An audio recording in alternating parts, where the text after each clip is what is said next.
The cold seeped into my bones long before I noticed the silence in the room. Alexander had left hours ago, after delivering his command. The man who had been my entire world for 10 years. The man who had plucked me from the grim aftermath of my parents' funeral when I was just 10 years old, had just asked me to seduce another man for his own gain. "Eleanor," he'd said, his voice still rough from our earlier intimacy, a sound that used to make my heart flutter. Now it made my stomach turn. "I've raised you for 10 years, now it's your time to repay me. I need to marry Chloe Sterling. This is the man she's obsessed with. You will make him want you. I need her to see it. To be so disgusted she'll finally turn to me." He'd handed me a photograph. Lucas Blackwood, the most powerful, elusive man in the city, Alexander's rival in business. And in love. My hand didn't even shake as I took it. That surprised me inside. A quiet, final snap echoed through my soul, the last thread of hope. The foolish girl's dream that Alexander might truly love me, shattered into dust. For 10 years, I had been his cherished secret, his beloved project. The whole city knew Alexander Vance had a treasured mistress he adored beyond reason. They whispered that I would be the next Mrs. Vance. I had believed the whispers, I had believed the gifts, the trips, the way he looked at me sometimes, as if I were the most precious thing he owned. I was a possession, a well-loved one, but a possession nonetheless. And now, he was putting me to use, of course. "Alexander," I heard myself say, my voice flat, devoid of the emotion that was screaming inside me. "I'll do whatever you need." He seemed pleased. He always liked my compliance. He cupped my cheek, his thumb stroking my skin. "Good girl, it's just for a little while. Once it's done, I'll set you up with money. You can go anywhere you want. No one will ever hurt you." The irony was so thick I could taste it. The only person who had ever truly hurt me was him. He leaned in to kiss me again, but I turned my head. "I'm not feeling well," I lied. "Perhaps not tonight." He studied my face for a moment, his gaze calculating, then he smiled, that charming, effortless smile that had once made my knees weak. "All right, Eleanor, get some rest, you know. You're a woman now. Is there someone you like? After this is over, I could make an introduction. You deserve the best." The kindness in his voice was the cruelest cut of all. It was the kindness one shows a pet before taking it to be put down. I simply nodded, grabbing my robe and fleeing the room before the tears I refused to shed could break free. "Eleanor." He called out just as I reached the door. I stopped but didn't turn. "I will always be your family, even after you marry. You understand that, don't you?" Family, the word was a shackle, a reminder of my debt, my place, my obedience. I didn't answer. I walked out, closing the door softly on the 10-year illusion I had called my life. The next few days were a blur of numbness. I moved through the luxurious penthouse like a ghost, seeing every expensive painting, every piece of designer furniture for what it was, payment for services rendered. Alexander was attentive, as always. He even brought me a ticket to a prestigious art exhibition, knowing I'd longed to see it. But then Chloe showed up. She always did. She blew into the apartment like a hurricane, entitled and beautiful, completely ignoring my presence. She snatched the ticket from Alexander's hand. "I need this. Lucas has been looking for it. Maybe this will finally make him notice me." I saw the flicker of pain in Alexander's eyes before he masked it. He was always so careful around her. He served her water, teased her lightly. "Still chasing him? He's not interested, Chloe. Play hard to get. Men want what they can't have." She kicked him playfully, and I flinched. He just laughed. All right. My mistake. Here, let Eleanor take the ticket to Lucas for you. Tell him you found it for him." He took the ticket back from her and handed it to me. "Go to Blackwood's office. Give him this. Tell him Chloe Sterling procured it for him." Knowing his interests, I took the ticket, my fingers brushing against his. There was no spark, no feeling left, just cold, hard resolution. I left without a word, but as the door closed, I heard Chloe's venomous whisper, 10 years and you're still playing this pathetic game. You're not actually going to marry her, are you?" Alexander's reply was a low laugh. "You won't marry me. What else am I supposed to do? Find a replacement. Change your mind and I'll send her away tomorrow." The elevator doors closed on the sound of my own heart breaking again. It was a clean, precise break this time. There was nothing left to shatter. At the formidable Blackwood Industries building I was expected, a secretary ushered me into an office of stark, powerful elegance. Lucas Blackwood sat behind a massive desk, his posture rigid, his focus absolute. He didn't look up. I said, no interruptions. It's for you, sir, the secretary said softly before retreating. He looked up, and his stern expression shifted, softened almost imperceptibly. Eleanor, this is a surprise. Is Alexander with you? No. I stepped forward, placing the ticket on his desk. Miss Sterling asked me to bring this to you. She heard you admired the exhibition and procured it for you. He didn't even glance at the ticket. His eyes stayed on me, intense and searching. Who upset you? The question was so direct, so unexpected. It knocked the air from my lungs. Alexander never noticed my moods unless they inconvenienced him. This man, a virtual stranger, saw right through me. No one, I said, forcing my voice to remain steady. I had a part to play. I'm fine. He leaned back in his chair, studying me. Then he opened a drawer and pulled out a small, beautifully framed sketch. It was a piece by an artist I adored. One I had desperately wanted but could never have because Chloe once mentioned she disliked the artist's style. Alexander had forbidden it. My eyes must have given me away. Lucas held it out, a belated birthday gift. I heard you missed the party. I shook my head, taking a step back. I can't accept that. It's too generous. Then I'll throw it away. He moved as if to toss it into the trash bin beside his desk. Wait, the word was out before I could stop it. I reached for it. Please, I'll take it. A faint, almost invisible smile touched his lips. The exhibition. You'll attend. Alexander's instructions echoed in my mind. Get close to him. Let Chloe see. Will you be going? I asked, my voice barely a whisper. Do you want me to? His gaze was direct, unsettling.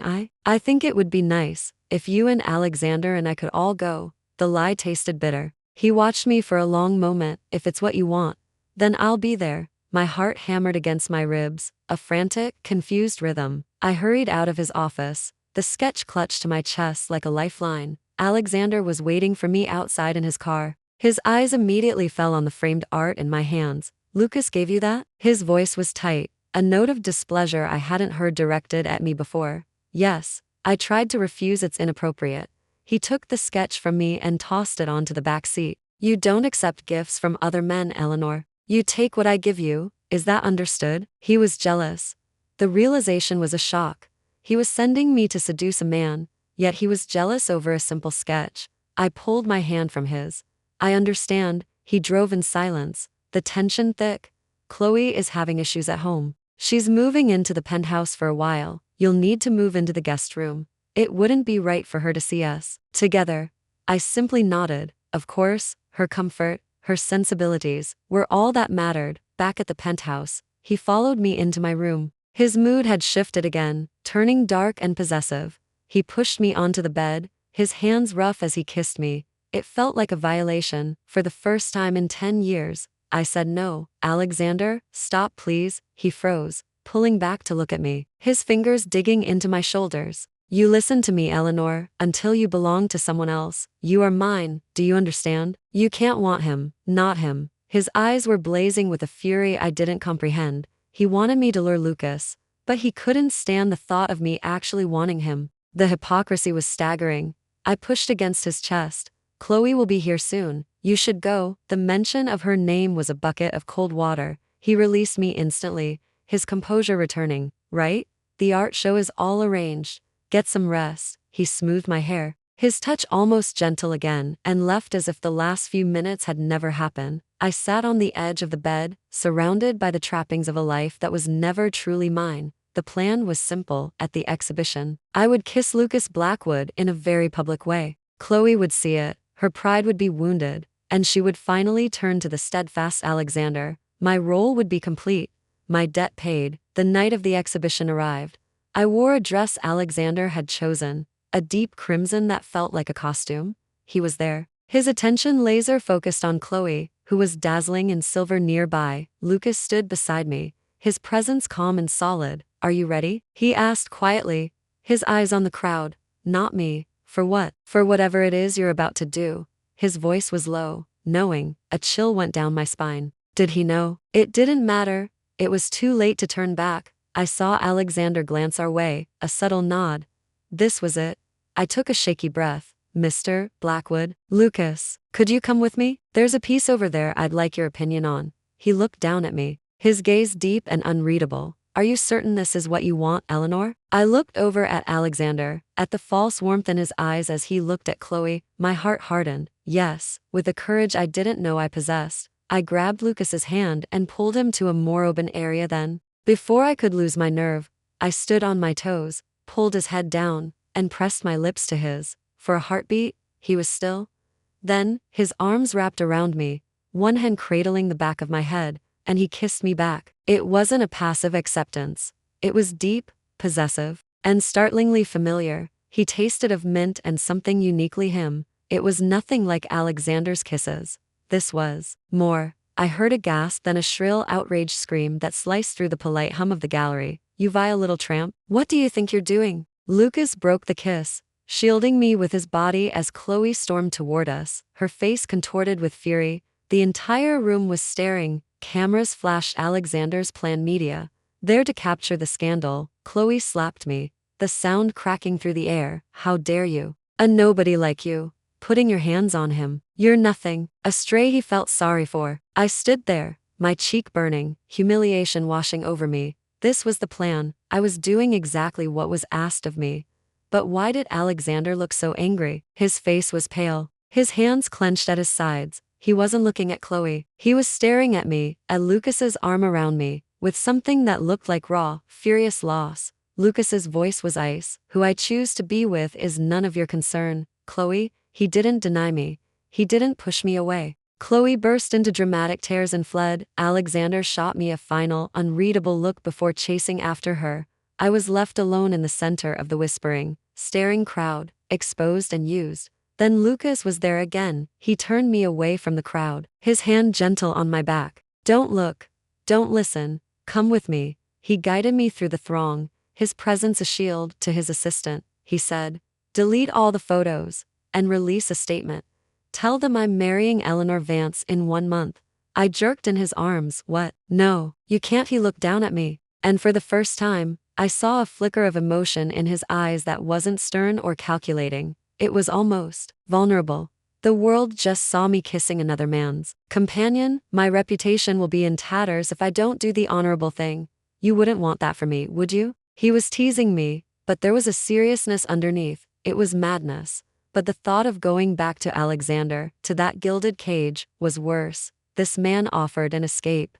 A crazy, unpredictable one. All right.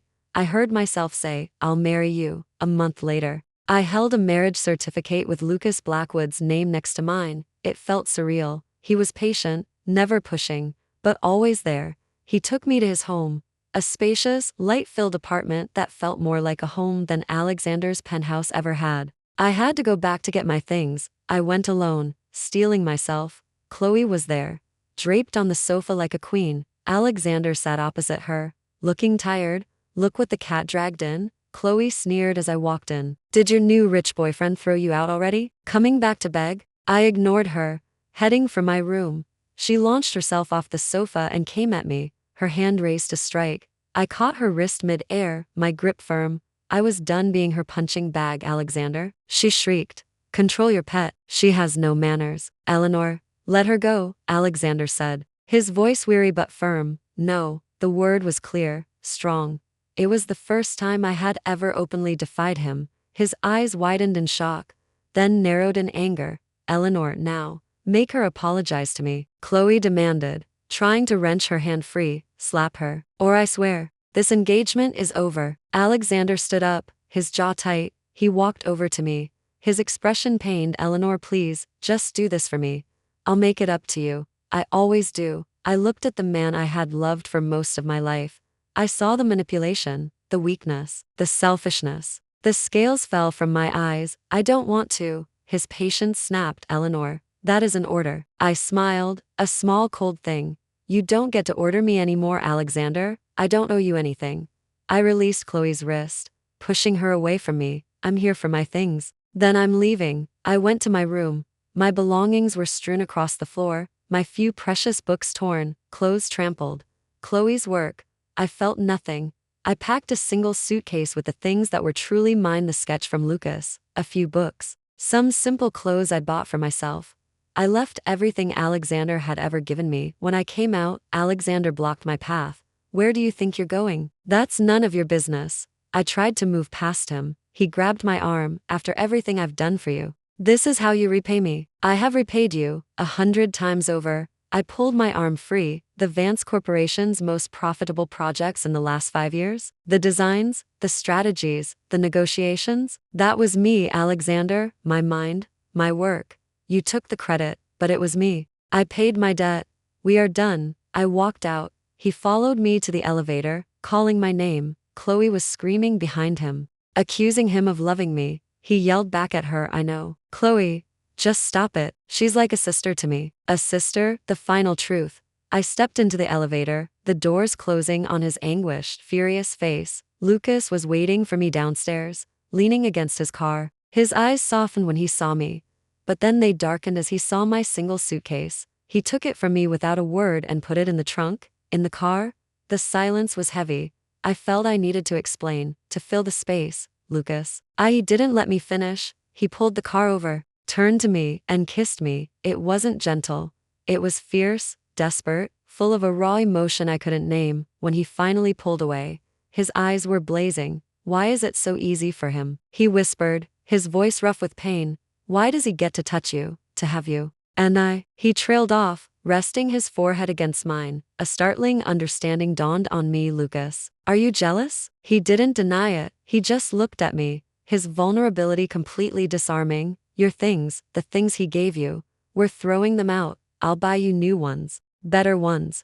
But do you not want my things? He asked, and he sounded so genuinely worried that my heart ached. No. I mean, yes, I do. I gave in. How could I not? He drove us to his building. As we got out, a voice rang out from the shadows. So this is where you're living now? You left me for him? Alexander stood there, his expression stormy, looking at Lucas's hand on my arm. Eleanor, come home now. His tone was one he'd use on a disobedient dog. Lucas stepped in front of me. She is home. Give her back to me. Blackwood, Alexander snarled, taking a step forward. Lucas laughed. A cold, harsh sound. Give her back? She was never yours to keep, Vance. She's not a toy you can loan out and then demand return. Alexander's control broke. He lunged, swinging a fist at Lucas. I moved without thinking, stepping between them. Alexander's fist stopped just short of my face. Alexander, stop this, I said, my voice steady. He stared at me, his chest heaving. I saw the anger, the confusion, the loss. Eleanor, please, come home. I love you.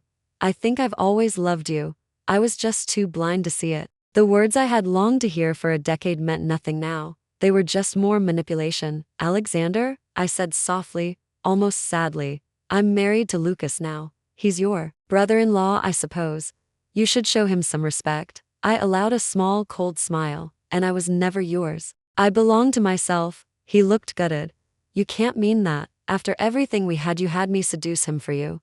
I interrupted, my voice hardening. You gave me to him, and now you want me back. It doesn't work that way. You raised me. You gave me a life. I am grateful. But the Vance Corporation's success, that was my work, my repayment. We are square. We are done. I turned to leave. Lucas looked at Alexander, his voice dripping with a satisfaction I didn't yet understand.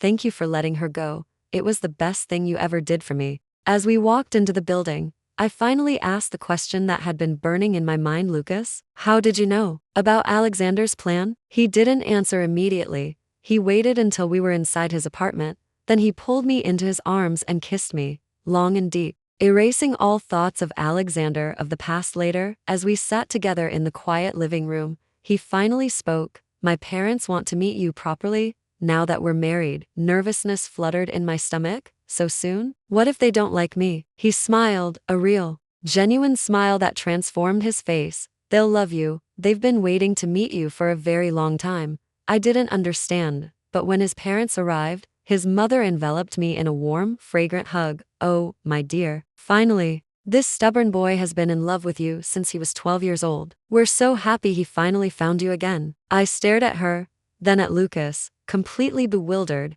You really don't remember, do you? Lucas said, his voice gentle, tinged with the old sadness. And then, like a dam breaking, the memories flooded back. A summer long ago, a boy next door, Lucas, my family and his were close. We played together every day. Before his family moved overseas when I was 9, he'd held my hands on his last day, his young face serious. "Wait for me, Ellie. I'm gonna marry you when I grow up," I'd promised. Then my world ended. My parents died. The grief was so immense. I blocked out everything else, including him. Alexander found me, a blank slate, ready to be molded into whoever he needed me to be. "I came back for you," Lucas said softly, taking my hand, "when I heard about your parents. But you were already gone. He'd taken you, and you didn't remember me." Everything fell into place. The gifts on my birthday that were always perfectly chosen, his constant, quiet presence at charity events Alexander dragged me to. The way he always seemed to find me if I felt unwell. It wasn't coincidence. It was him, always him, waiting, watching, loving me from afar while I was trapped in another man's shadow. Tears streamed down my face, not from sadness, but from the overwhelming realization that I had never been alone. I had always been loved, truly and deeply, by this strong, patient man, Lucas. "I'm so sorry I forgot," he wiped my tears away. "You're here now, that's all that matters." His mother insisted we go wedding dress shopping soon after. The bliss was interrupted at the boutique. Chloe was there, her eyes full of venom. "Planning your wedding on his money already? You trash." I ignored her, but she stepped forward, hand raised, before she could strike. Alexander emerged from behind a rack of dresses, grabbing her wrist. "Chloe, enough," he said, his voice strained. She erupted, slapping him across the face. "You're defending her. You love her. You both do." "You and Lucas," fooled by this pathetic little Alexander finally snapped. He slapped her back hard. The sound echoed in the quiet shop. "I said enough. If you can't behave, the wedding is off. Remember who's holding up your family's finances now." Chloe stared at him, stunned into silence by the threat and the violence. Alexander turned to me, his eyes pleading. "Eleanor, are you happy?" "Yes," I said simply. He moved closer, grabbing my hands. "If you're not, you can leave him. We can be together properly. I love you. I do." I pulled my hands away. "Alexander, I'm married, but you loved me first. You can't just stop," he insisted, his voice rising in desperation. "I did love you," I admitted, "and it felt like closing a book. But I don't anymore. Whatever I felt for you is gone." He grabbed my shoulders, his grip painful. "I won't accept this. You're mine." Lucas was there in an instant, pulling Alexander off me and punching him squarely in the jaw. Alexander stumbled back. "She was never yours, Vance," Lucas growled, shielding me. "She's a person, not your property. Your toxic sense of ownership is yours to keep. We're leaving," Alexander shouted after us. "You'll regret this." "Eleanor, I'll be waiting when he throws you out." Lucas tensed, ready to go back and finish the fight, but I held his arm. "Don't. He doesn't matter anymore." And I realized it was true. His words had no power over me. Lucas looked down at me, his eyes searching. "You're not still protective of him?" I answered him by standing on my toes and pressing a soft, deliberate kiss to his lips. He froze in surprise.